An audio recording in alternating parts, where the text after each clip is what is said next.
about to leave. Already packing, come with me.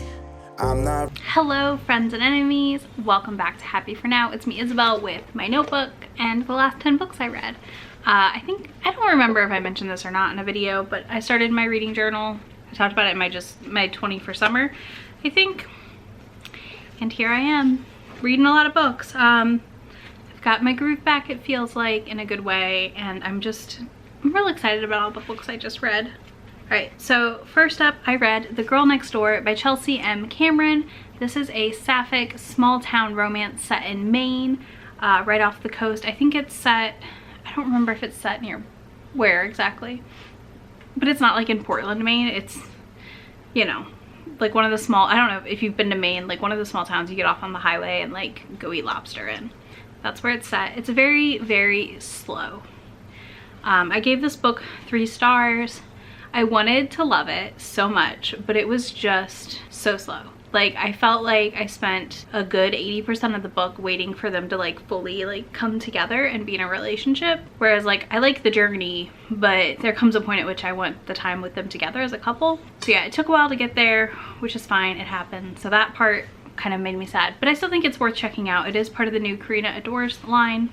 So maybe you want to check it out, I don't know. Next I read Insidious by Letha Romig. So there's a whole live show in which I vanish because my power went out. But this is a erotic thriller by Letha Romig. I'm slowly working through some of her titles I've not read. Steph offered to a bunch of us in the group to read it and have a live show, and I was like, of course I'm down. I'm always down for live shows. I have a problem. Not really. I just love getting online and like talking with everyone that I'm friends with in the booktube community at the end of the day. So that was a 3-star what the fuck did I just read book. I still don't know what I just read when I read that book. I didn't realize it was an erotic thriller, and I'm still not sure about that ending, what actually is happening. I don't know how I feel about it. It's that thing where it's a 3-star because it wasn't bad, but it didn't blow my mind.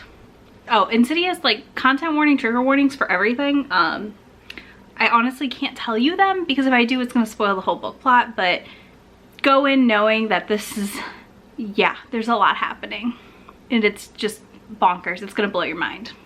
All right, next, Beautiful and Dirty by Katrina Jackson. This is her newest release. This is her erotic vacation story in Italy. Our heroine is in Italy with her shitty boyfriend. She leaves him for the day because he forgets his passport, and she runs into Salvatore, who is my book crush. I talked about this in my mid-year freak out tag.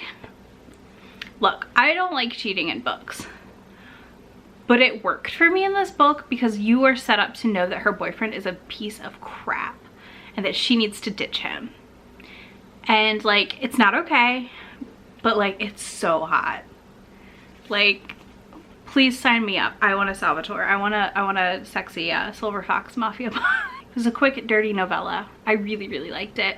My only content warning on this one is that there's cheating, so if you know you really don't like it, maybe don't give it a try, or try it and you might be surprised. I personally was. I'm a big Katrina Jackson fan overall, so for me, I felt like I could trust her with this to make it work.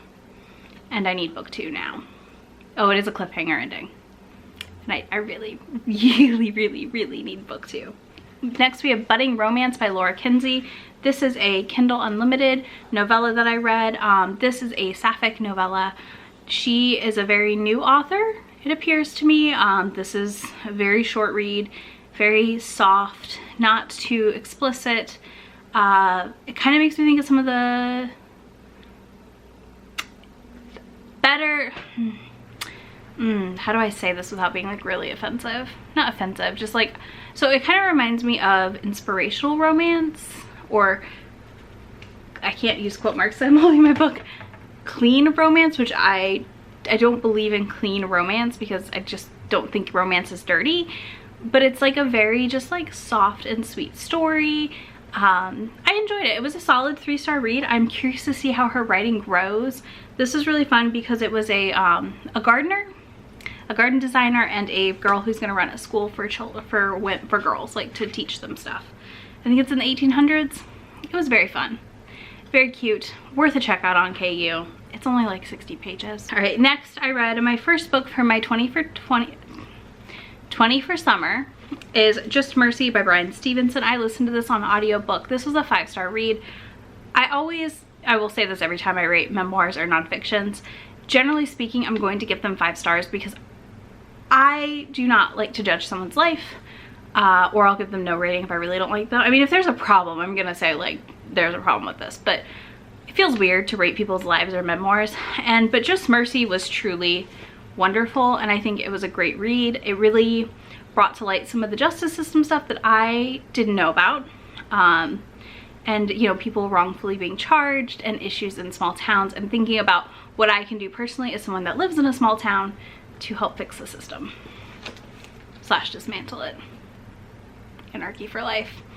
All right, that was a 5-star read. I really liked it. I think it's a great audiobook pickup. I'm gonna watch the movie at some point. Next, I read 40 Love by Olivia Dade. Oh my gosh, I gush about this in a vlog I have coming out this week. That this comes out. So y'all, 40 Love is so good. First of all, I just love Olivia Dade. I think I talked about this in my mid-year freakout too. I know it's in my best sports romance video that Stephanie's putting out. I can't shut up about this damn book. Somebody cosplayed her on Twitter and my heart melted. I'm just in love with Tess. She's so good. And I'm in love with Olivia Dade's writing at the end of the day. So it's so funny. One of the best, strongest opens in a book to date. The idea of losing your bikini top in the ocean when you have a big chest feels very accurate, her reaction and how it's handled. And so Tess is a 40-year-old assistant principal at the school. She goes on this vacation with her best friend, and she is like in the ocean in the morning and her top comes off. This is not a spoiler. This is literally in the back copy. And then Lucas comes to save her. It's hilarious. And then he is a former pro tennis star. He's 26, I believe. I keep messing up his age. But yeah, it's a great older woman romance, and it is so positive to the fat body and like the representation in that, and the like sexualness of it. Like, it's not a fetish, it's not gross, it's beautiful, and like all bodies are beautiful. I just love this book. I love Olivia Dade. If you want a body positive fun summer read, this right here, this is it. Then I read Pink Slip by Katrina Jackson. This is the Romance Sparks Joy pick of the month. We've been having a discussion about it in our Discord chat. If you want to join, I'll link it down below for y'all. But this is a erotic spy thriller, and this was so steamy. A great menage. Minimal, like, there really wasn't a lot of kink to it, but it is like kind of gory because it's a spy thriller. It was so good. This was her debut possibly for one of her first books, and Katrina Jackson is quickly like coming in for like my top author spots, and I can't wait to read the rest of her backlist because I just love her. Again, she also writes varied body sizes in a wonderful way, and this was just really fun to watch Kiera, Lane, and Monica find their way to be together, and how it all unfolded was glorious. And then the ending left you on a cliffhanger for book 2, which I can't wait. There's also positive sex work representation from what I've seen so far in book 1, which also makes me super happy. You know, these are just things that I like to see in my books at the end of the day, and Katrina's really delivering for me in a lot of ways. This was a solid 4-star read. Then another 21st summer pick, which was The Henna Wars by Adita Jagardi. I listened to this on audiobook. It was a great audiobook. It's a great YA debut. It is about a girl coming of age and coming out to her family, and will she be accepted, won't she? And they find a way to come back together, and also to give her a new like little girlfriend, and it's so cute and sweet. She's like 17, and I felt so seen. Like, it's very hard when you're a teenager trying to figure these things out, and it's so different when you're older. But I love going back and reading stories, because these are the books I wish were there when I was young, personally at least, and was trying to figure these things out about myself. It was so cute. Just a great sapphic, heart-wrenching, like awful people in school, and figuring that out, and like how does coming out affect you and change things in your life. It was just so good, so good. All right, then I read All Boys Aren't Blue by George M. Johnson. Again, I listened to this on audiobook. It's only a 5-hour audiobook. This is a manifesto memoir. Same thing, it's a nonfiction memoir type thing. I'm gonna give it 5 stars.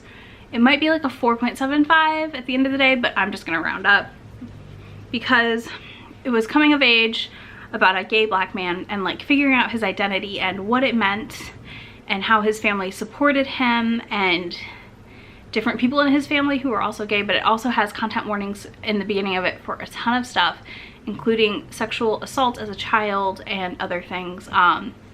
And it's a hard listen, but I think a well worthwhile listen. I have a soft spot for any like coming of age things and memoirs about like being gay, because I myself am queer, so it's just always, I always want more. I want to know more, and I want to know more people's experience, because everyone's experience is never the same.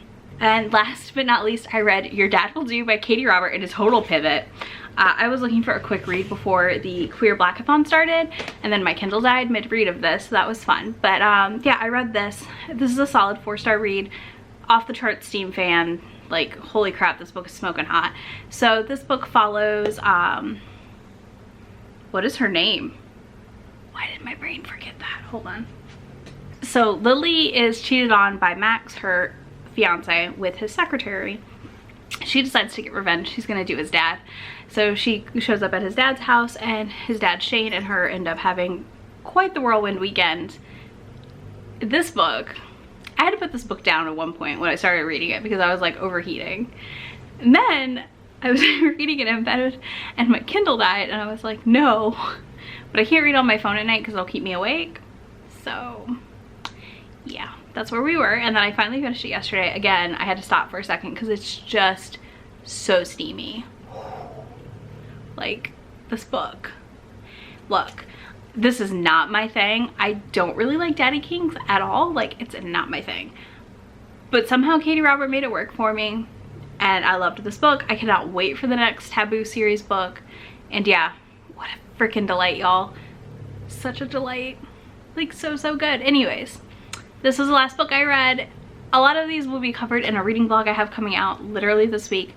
So, you know, if you want more in-depth reactions or thoughts as I read them, you can check that out when it goes up on Tuesday. That's it. Let me know what you've been reading lately, and I'm gonna go get back to my Queer Blackathon reading. So I'm editing, and I realized I forgot to include, thank you so much for helping me hit 500 subscribers, y'all. Leave any questions you have for an upcoming Q&A in the comment box down below. I'm gonna ask this on my next couple videos, and in July I'll have a Q&A go up. So if you got questions, let me know. I'll talk to you soon. Bye. Really asking, we'll get away to a place where we don't